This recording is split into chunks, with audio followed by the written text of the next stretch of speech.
আলাইকুম। আজকে আমি আসছি বহুমুখী পাটজাত পণ্য তৈরি বিষয়ক প্রশিক্ষণ ৯ থেকে ১৩ই মে চট্টগ্রাম উমেন চেম্বারের আন্ডারে হচ্ছে এটা চট্টগ্রামে।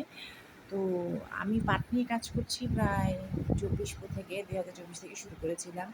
তো এখনও শিখছি, শেখার তো কোনো শেষ নেই। তো আজকে আপনাদেরকে দেখাচ্ছি যে এই পাটের যে বহুমুখী পাটজাত পণ্য তৈরি বিষয়ক যে প্রশিক্ষণ, সেই প্রশিক্ষণে কী কী হয়েছে। এখানে একটা ম্যাট দেখতে পাচ্ছেন প্রজাপতির, সেই সাথে এখানে ছোটো ব্যাগ, এই যে আয়না, ছোটো ছোটো, এই যে ছোটো ছোটো যে শোপিস দেখতে পাচ্ছেন, ছোটো শোপিস দেখতে পাচ্ছেন, শোপিসটা দেখা যাচ্ছে। সবচেয়ে সুন্দর হচ্ছে এই গয়নাটা দেখুন, আমি এটা একটু পরে দেখতে এখানে কিছু শোপিস আছে, যে দেখুন এই ব্যাগটা আমি নিজে বানিয়েছি, বাংলাদেশের পতাকা দিয়ে এটা আমি নিজে করেছি।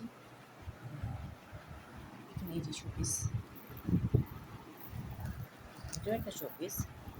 তো এই হচ্ছে এগুলো আমাদের গতদিনের ক্লাসের যে ভিডিওটা ছিল, মানে যা যা আমরা বানিয়েছি, এটা আমার নিজের করা ব্যাগ, হ্যান্ডেলগুলো আমি নিজে লাগিয়েছি।